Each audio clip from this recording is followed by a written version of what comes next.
Hi అండి, welcome back to my channel awesome vlogs. ఈ రోజు వీడియోలో ఒక చిన్న వీకెండ్ వ్లాగ్ అనేది ఈవినింగ్ వ్లాగ్ షేర్ చేస్తున్నాను. ఎలాగో వీకెండ్ వచ్చింది కదా అని పిల్లలు కొంచెం ఎగ్జామ్స్ గ్యాప్ కూడా వచ్చాయి, బయటికి వెళ్దామన్నారు. స్నాక్స్ అలాంటివి తీసుకోవాలని దానికోసం అయితే బయలుదేరాము. అలాగే కొంచెం షాపింగ్ పనులు అలాంటివి ఉన్నాయి. వీకెండ్ కాబట్టి కొంచెం ఇంట్లో కావాల్సిన వస్తువులు అలాంటివి తీసుకోవాలి కాబట్టి ఈవినింగ్ 6:30 అలా అయితే అవుతుందండి టైము. ఇంట్లో కాఫీ అంతా అయిపోయిన తర్వాత ఈవినింగ్ లో కొంచెం పిల్లలు కాసేపు ఆడుకున్న తర్వాత అయితే బయలుదేరాము. కొంచెం ఈరోజు పిల్లలు బేకరీకి వెళ్దాం అంటున్నారు. ఇక్కడ బేకరీ ఐటమ్స్ ఎక్కువ, కొంచెం బేకరీ షాపింగ్ కూడా ఎక్కువ చేస్తూనే ఉంటారు. అయితే కొంచెం హెల్త్కి అది మంచిది కాదు కాబట్టి నేను కొంచెం తగ్గించే చేస్తూ ఉంటాను. ఎప్పుడో ఒకసారి పిల్లలు అడిగినప్పుడు అలాగా సరదాగా ఒకసారి అయితే వెళ్తూ ఉంటాం. కానీ ఎక్కువగా స్వీట్స్, సేవరీస్ ఇలాంటివి ఎక్కువగా, ఇంకా కొంచెం ఫ్రూట్స్ అయితే పిల్లలు ఇష్టపడరు ఎక్కువగా, ఇంకా ఫోర్స్ఫుల్ గా ఇస్తూ ఉంటాను. వీకెండ్స్ వస్తే కొంచెం ట్రాఫిక్ కూడా హెవీగానే ఉంటుంది. కొంచెం బాగున్న ఫేమస్ బేకరీస్ అవి వెతుక్కుంటూ వెళ్ళాలంటే కొంచెం టైం కూడా పడుతుంది ఎక్కువగా. ఇక్కడ ఇదైతే ఫేమస్ బేకరీ అంటండి. ఇక్కడికైతే వచ్చాము. కొన్ని కేక్స్, ప్లెయిన్ కేక్స్ అలాంటివి, సేవరీస్ ఇవన్నీ కొంచెం తీసుకున్నాం అనమాట. దాంతో పాటుగా ఇక్కడ డ్రై ఫ్రూట్స్ తో చేసినవి బెంగళూరు ఫేమస్ అనమాట, దిల్ పసంద్ అని ఉంటుంది. అదైతే మాకు ఇక్కడ దగ్గరలో దొరకట్లేదండి, కొంచెం ఎక్కువ దూరం వెళ్ళాలంట. అయితే ఇక్కడ దగ్గరలో అవైలబుల్ గా ఉన్నవి అయితే తీసుకున్నాము. నార్మల్ గా మా చుట్టాలు ఎప్పుడైనా వస్తున్నప్పుడు ఇక్కడ బెంగళూరు నుంచి అవి తెప్పించుకునే వాళ్ళం, డ్రై ఫ్రూట్స్ లో ఉండేటివి. ఇక్కడంతా నార్మల్ చెర్రీతో వాటితో ఫిల్ చేసినవి అయితే ఉంటాయండి. అవి డ్రై ఫ్రూట్స్ తో కలిపి చేసినవి ఇంకొంచెం బాగుంటాయి అనమాట. అవైతే ఇక్కడ లేవు. ఇక్కడ ఉన్నవే తీసేసుకొని ఇంకా బయలుదేరాము. నెక్స్ట్ పానీపూరి అంట.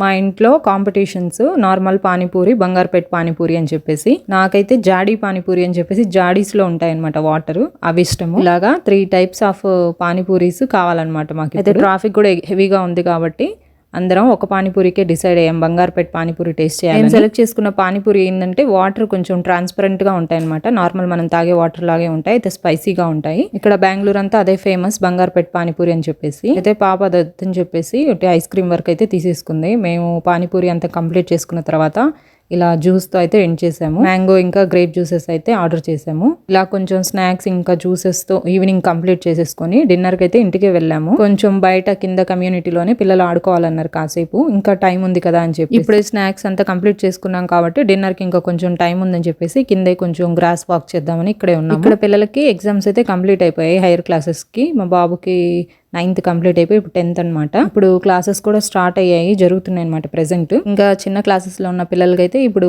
ఎగ్జామ్స్ కూడా అయిపోయి వచ్చాయి. 1 or 2 ఎగ్జామ్స్ బ్యాలెన్స్ ఉన్నాయి అనమాట. వీళ్ళైతే ఎగ్జామ్స్ గ్యాప్స్ లో కొంచెం ఆడుకోవడం ఇలా అయితే చేస్తున్నారు. ఇలా సైక్లింగ్ చేసుకునే పిల్లలు సైక్లింగ్ ఈవినింగ్స్, కొంచెం స్విమ్ చేసుకునే పిల్లలు ఇలాగా వాళ్ళ టైం అనేది ఎంజాయ్ చేస్తున్నారు. ఇక్కడ క్లైమేట్ కూడా కొంచెం ఆఫ్టర్నూన్స్ కొంచెం హీట్ గా ఉంటుందండి, కొంచెం ఎండగానే ఉంటుంది. పిల్లలైతే బయటికి రావట్లేదు.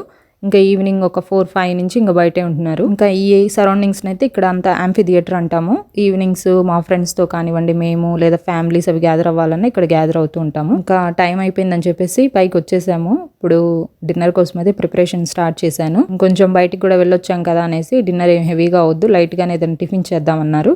ఇంకా దోశ ప్రిపేర్ చేయడం కోసం ఆనియన్స్, కొంచెం లైట్ గా క్యారెట్స్ అవి కట్ చేస్తున్నాను. మరి ఎక్కువగా ఇలా వెజ్జీస్ యాడ్ చేసేసి చేసినా మా ఇంట్లో తినరండి. ప్లెయిన్ లేదా ఎగ్ ఇలాంటివి అయితే తింటారు, కానీ కొంచెం వెజ్జీస్తో ఇలా ప్రిపేర్ చేసినవి కొంచెం కష్టమే. నార్మల్గా వెజిటేబుల్స్ అంటేనే కష్టం. ఇంకా నేనే ఫోర్స్ఫుల్గా ఇందులో వేస్తూ పుష్ చేస్తూ ఉంటాను. ఊర్లో మా ఇంట్లో కానివ్వండి, వీళ్ళ ఇంట్లో కానివ్వండి, కొంచెం వెజిటేబుల్స్ తక్కువే వండడము. నాన్ వెజ్కి గ్యాప్ ఇస్తూ ఆ బ్రేక్స్లో కొంచెం వండుతూ ఉంటారు. కొన్ని సెలెక్టెడ్ వెజిటేబుల్స్ని పెట్టుకుంటారు అనమాట, ఒక 4-5 వెరైటీస్ అవే వండుకుంటూ ఉంటారు. అన్ని రకాల వెజిటేబుల్స్ అయితే ట్రై చేయరు, వాళ్ళకి ముందు నుంచి అలవాటు అనమాట. నాన్ వెజ్ అయితే రెగ్యులర్ గా చేస్తూనే ఉంటారు. ఇంకా కొంచెం ఇప్పుడంతా హెల్త్ కాన్షియస్ అయ్యాం కాబట్టి కొంచెం వెజిటేబుల్స్ కూడా ఎక్కువ తీసుకోవాలి కాబట్టి నేను ఇలాగా పుష్ చేస్తూ ఉంటాను. ఎప్పుడు నాన్ వెజే కాకుండా ఇలాగా వెజ్జెస్ తో కూడా కొన్ని ఇలాగా దోశల మీదకి వేస్తూ లేదా కొన్ని స్టఫింగ్స్ లో అలాగా ప్రిపేర్ చేస్తూ ఉంటాను అనమాట. ఈ చట్నీ వచ్చేసి పండు మిర్చితో ప్రిపేర్ చేసిందండి, లాస్ట్ టైం ఊరు వెళ్ళినప్పుడు తీసుకొచ్చాను. ఇంకా దీన్ని ఇలాగా కొంచెం ఇలా దోశల మీదకి వాటికైతే వేస్తూ ఉంటాను.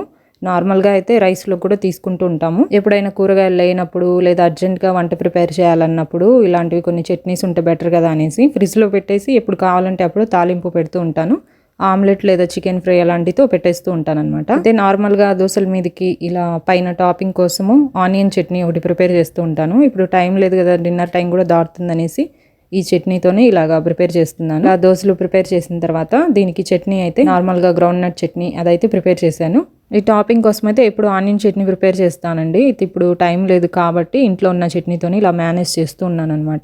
ఇలా మీలో ఎంతమంది ఇలా మేనేజ్ చేస్తూ ఉంటారు అనేది కూడా కామెంట్ చేయండి. అయితే ఇంట్లో ఎక్కువగా ఇలాగే చేస్తూ ఉంటాం కదండి, అప్పుడప్పుడు కొంచెం టైం సేవ్ అవ్వడం కోసము, ఏదైనా అర్జెంట్ పనులు ఎక్కువగా ఉన్నప్పుడు ఇలాంటివి కొంచెం స్కిప్ చేసేసి ఇంట్లో ఉన్న చట్నీస్తోనే మేనేజ్ చేస్తూ ఉంటాము. ఇలా టాపింగ్స్ కోసం అయితే సరిపోతుంది, కానీ మా ఇంట్లో నార్మల్గా దోశ అంటే గ్రౌండ్ నట్ కోకోనట్ చట్నీ ఉండాల్సిందే. దాన్ని రీప్లేస్ చేస్తూ ఏది మేనేజ్ చేయలేము.